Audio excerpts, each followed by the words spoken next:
The flashlight in Thomas's hands twitched, and a beam of light slid along the damp walls, tearing off pieces of peeling paint and rust from the darkness. The footsteps were slow, but each one sounded as if someone was measuring the time remaining. Jessie pressed the black folder to her chest as if it could protect her from whoever was approaching. "Who's there?"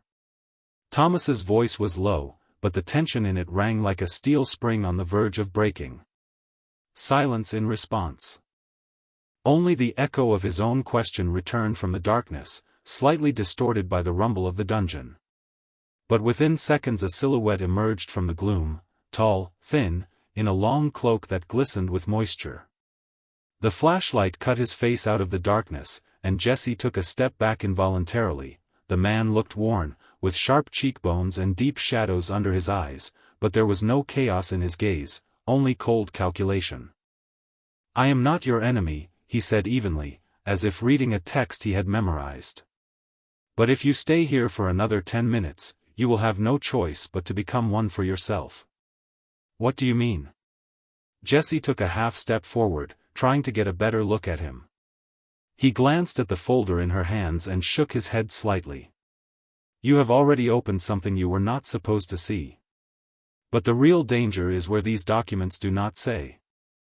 Thomas gripped the flashlight tighter. "If you are not the enemy here, then who are you?" "I was there," he raised a finger, pointing upward, as if to where the river had once flowed over the bridge. "The night she made her final choice. And if you want to understand why you've been hidden your whole life, you have to come with me." Jessie felt her heart start to beat faster. "Where?" He took a piece of paper from the inside pocket of his jacket, crumpled and wet with rain. It had an address written on it in a neat, almost calligraphic handwriting, and under it a single word, "Soon."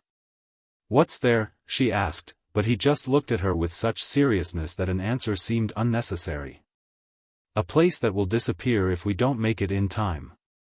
And with it will disappear what your mother was forced to keep quiet about." Thomas took a deep breath. "We're not going anywhere until we find out who you are." The man slowly approached, and now the light fell on his face so that the scar that stretched from his temple to his jaw was visible. "My name is Oren. And if you want to know why I'm here, I'll tell you simply, your mother saved my life. And I promised her that one day I would save yours." Jessie looked at him, the only sound in her head beating, the rapid rhythm of her own heart. The address in her hand pulsed as much as the fear in her chest. "If we go," she said quietly, "there's no turning back." "You already made a choice when you opened that hatch," Oren replied. "Now all that's left is to decide whether you'll go all the way." They left before dawn. The city was behind them in a fog blurred by the headlights, and the road ahead led through fields where every tree silhouette seemed like a shadow watching. Jessie sat in the back seat, a folder on her lap, her eyes fixed on the address sheet. Thomas drove, his face frozen in intense concentration, while Oren remained silent, staring into the darkness ahead, as if he knew what they would see. After 2 hours, the road narrowed, and the asphalt gave way to cracked concrete. The dark outline of a house appeared on the horizon.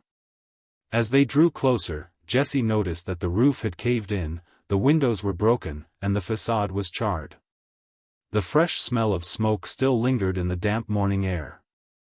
"We're late," Oren said quietly, getting out of the car. They walked to the front door. The wood was blackened, but when Jessie touched it, it gave way without resistance. Inside, everything looked as if the fire had only been going on for hours: charred beams, blackened walls, and pieces of furniture still smoldering here and there. But amidst the chaos, there was an object on the floor that couldn't have been there by chance. "Thomas, a light," Jessie said, leaning down. The flashlight's beam illuminated a small metal box that had survived the fire. It was closed, and the lid was engraved with the same intertwined letters as Marlene's pendant. "This is for you," Oren said, but there was something strange in his voice, as if he himself wasn't sure he wanted her to open it right now. Jessie tried to pry the lid open, but the lock wouldn't budge. Oren pulled a small key from his pocket, but he didn't hand it over right away. Once you open it, there's no going back. He repeated the same words he'd said in the dungeon. And what you find there could make you doubt everyone around you. She met his gaze and, without looking away, said, I already doubt it. He placed the key in her palm. The lock clicked and the lid opened. Inside was a charred envelope, but the paper inside was intact. Jessie pulled out the letter and began to read, her face growing paler with each line. Thomas leaned over to look at the letter, but Jessie quickly put it back in the envelope. What's in there? He asked. Enough to tell you we're not done, she replied, avoiding his gaze. And Oren, standing in the shadows, looked at her as if he already knew who she would suspect first. They drove almost non-stop, every minute feeling like a waste. Jessie sat in the car with the letter she was rereading for the third time, as if trying to wrest its hidden meaning from it. The words, the place where you first saw the light, echoed in her head like a riddle whose answer was somewhere nearby, but every obvious version crumbled as soon as she tried to accept it. Is that a maternity hospital? Thomas asked, his eyes fixed on the road. No, she answered almost immediately. I checked the papers. There's nothing strange about it. And, it sounds different. Not where I was born, but where I first saw the light. It's something else. Oren sat in the front passenger seat, his gaze fixed on the horizon. She only talked about one place that way, he said finally. A little lighthouse outside the city that hasn't worked for a long time. A lighthouse? Thomas asked. What's the lighthouse for? Because that's where she first held you in her arms, Oren answered, and his voice sounded as if he were stating more than just a fact, but something he had long been hiding. And it wasn't on your birthday. Jessie felt something tighten in her chest. You mean, they brought me there after? He just nodded. The path to the lighthouse was narrow, overgrown with weeds. The place looked abandoned, a stone tower, dark against the gray sea, and a small caretaker's house, its windows boarded up. The wind carried the smell of salt water and seaweed. They went inside. It was dark inside, but someone had left a lantern in one of the corners. When Jessie turned it on, the beam fell on the wall where an old, weathered photograph was nailed to the wall. It showed a young woman, Jessie's mother, standing by the lighthouse window, holding a baby in her arms. But what made her heart skip a beat was something else. Standing next to her mother was a man whose face she had never seen, but whose face looked more like her own than the face of the man she had always thought of as her father. Who is this? She whispered. Oren took a step closer, staring at the photograph. That's a question the answer to which will take you to a place you don't want to go. You know him, she said sharply. He didn't answer. He just walked over to the old closet, pulled a wooden box from under its door, and set it on the table. Inside was a compass, but the arrow was broken and fixed, pointing in a certain direction. On the inside of the lid was carved a single word, North. There you will learn why you were hidden, Oren said. But I warn you, after this there will be no going back. The wind outside the walls howled louder, and for the first time Jessie felt that this was not just a journey into the past, it was the beginning of a journey from which there was no turning back. The road north was an endless scarred ribbon of asphalt, winding through dark forests and empty villages. The fog grew thicker as they drove, as if it had deliberately cut them off from the world they had left behind. Jessie sat with her hands clasped around the compass, which felt alive in her hands, for even with its broken needle it seemed to be pulling her in an invisible direction. Thomas was silent, but his gaze in the rearview mirror kept stopping at Jessie, as if he wanted to say something but stopped himself. We're close, Oren finally said, his voice ringing in the silence like someone had dropped a stone into standing water. What you're about to see may seem abandoned. But it's not.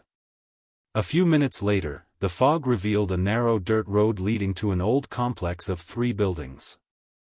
The roofs were mossy, the windows boarded up, but the yard was clean and the grass around it was cut. Someone had clearly taken care of the place. They got out of the car. The air here was different, thick, rich with the smell of dampness and old wood. Jessie walked slowly to the main building and touched the door. It opened without a creak. It was dark inside, but on the table in the middle of the room stood a fresh lamp with a full tank of kerosene. She lit it, and the warm light dispersed the shadows. The walls were lined with shelves, on which stood boxes labeled with dates, most of them starting with the year she was born. Jessie took out one of the boxes, opened it. Inside were photographs, letters, a few videotapes, and a little pink sweater she recognized from her childhood photos. "What?" she began, but at that moment Thomas found a folder labeled Project O.L. on another shelf. He opened it and began to leaf through the documents, but his eyebrows furrowed at the first page. "This isn't just family business, Jessie. This is surveillance footage. For you. And for a few more children." Oren stood in the doorway, his lamplight casting a long shadow across the floor. "That's why I said you wouldn't like what you found. You were the one collecting?" Jessie's voice was quiet, but there was already a fire in it. "No," he said. "But I knew people who did. And one of them is still with you." Thomas raised his head, his gaze meeting Jessie's, and for a moment something invisible but loud rang out in the silence: doubt. Somewhere behind the wall, boards creaked, and a small red dot flashed in a dark corner of the room, like a camera that had just been turned on. The red dot flickered steadily, like the pulse of someone calmly watching their movements.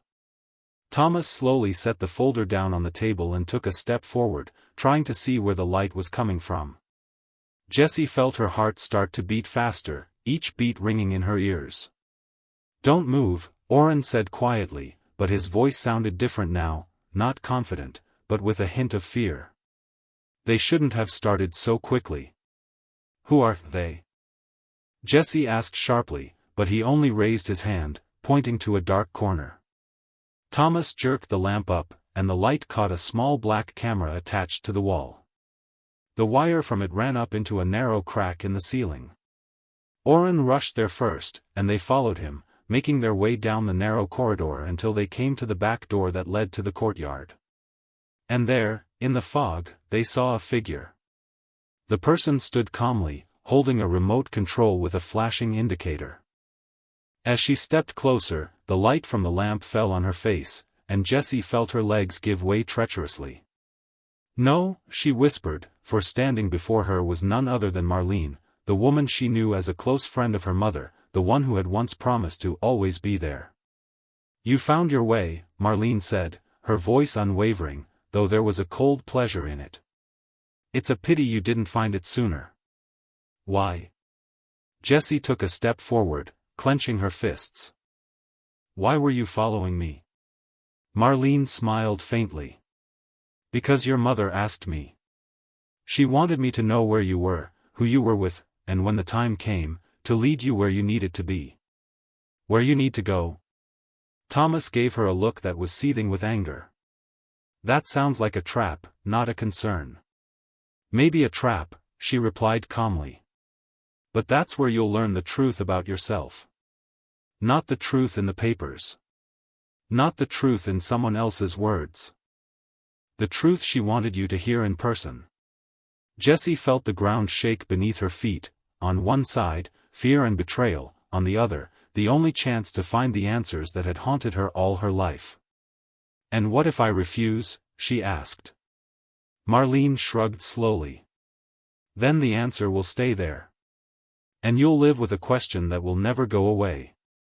Silence fell like a heavy blanket. Thomas stood behind her, ready to protect her at any cost. Oren watched with the expression of a man who had seen too much.